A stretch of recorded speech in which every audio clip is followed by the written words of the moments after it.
The liturgy has two parts, of course. One is the procession or the holding of palms and the gospel of entering. So we pray with that, but let's enter into the gospel of the Mass for this sacred beginning of Holy Week. There is a way of listening to the gospel of Palm Sunday and say, oh no, same old gospel.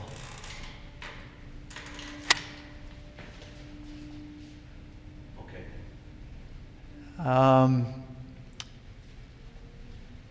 Can't it be shorter? Can't it be different? And that's natural. It's a long gospel, and we've heard it before. I've often wondered, what is it like for perhaps an adult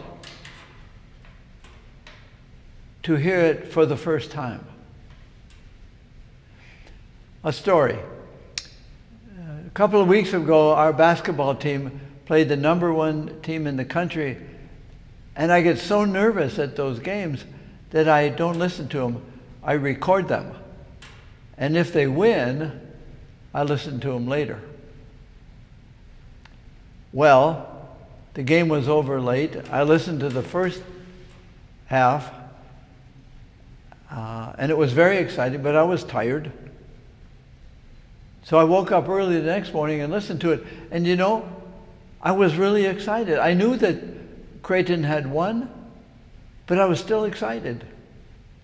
I was so excited that I said, I think I'll listen to it again tomorrow.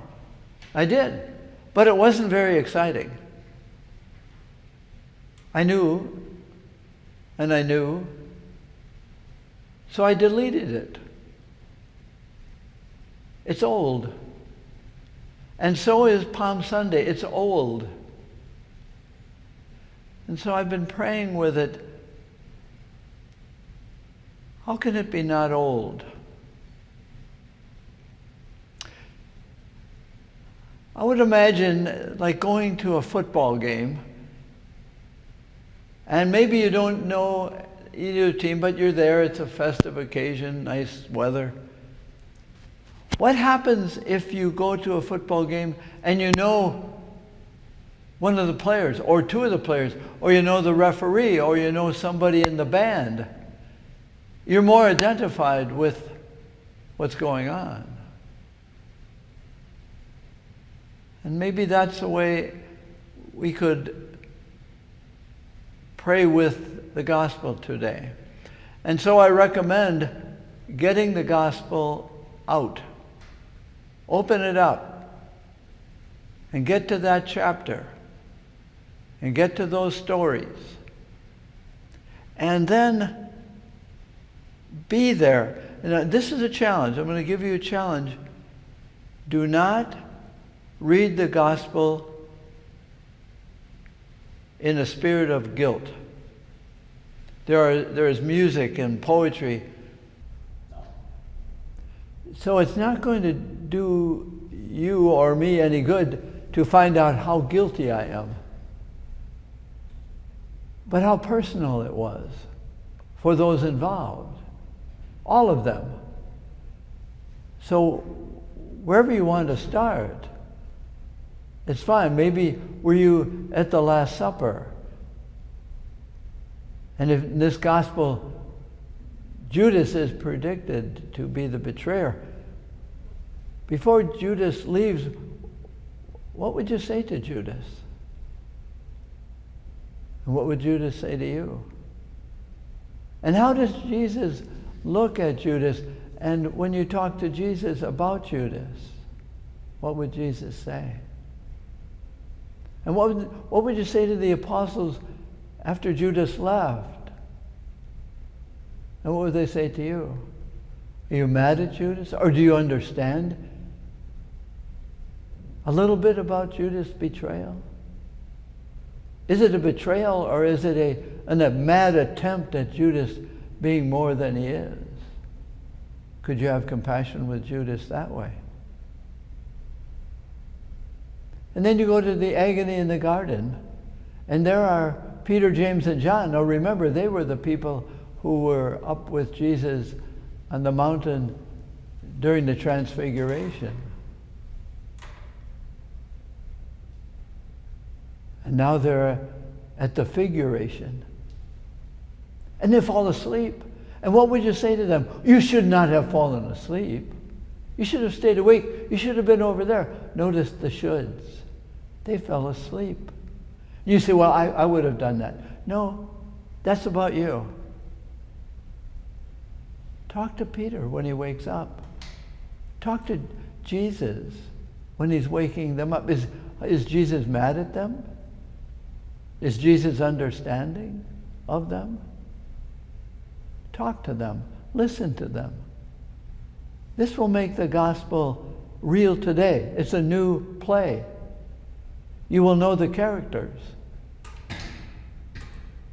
And to go through that gospel all the same way with the soldiers.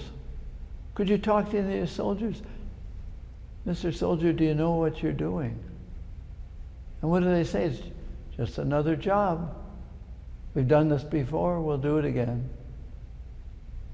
How do you feel toward them, and what would you say to them?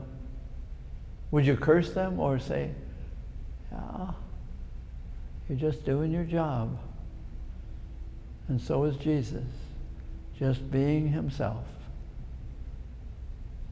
So there's all kinds of characters. We'll make the gospel real today. It's a new play.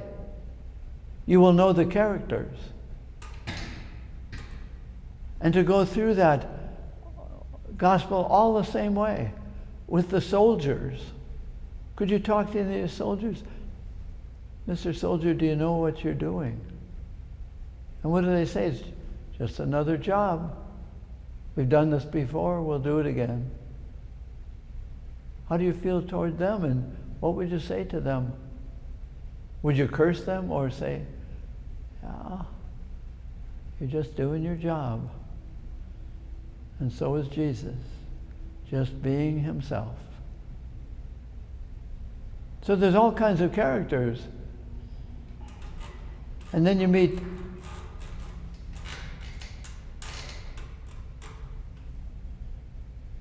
what's that noise? It's a phone call. It'll stop. It's in my hearing aids. Okay. It wouldn't have come through. No, it's distracting me is what I'm saying. know, sorry. And then you get to Pilate. And a great discussion with Pilate. Could you have compassion with Pilate? He's just doing his job. And so is Jesus. And on the cross and carrying the cross, Jesus just being who he is. And if you were there when Jesus falls, would you help him? And would you say anything to Jesus? See, it's about making it real. It's new again. It's not an old story, it's a new story because each of us is new. But if you point your finger at yourself, you're not really in the play. The play is not all about you.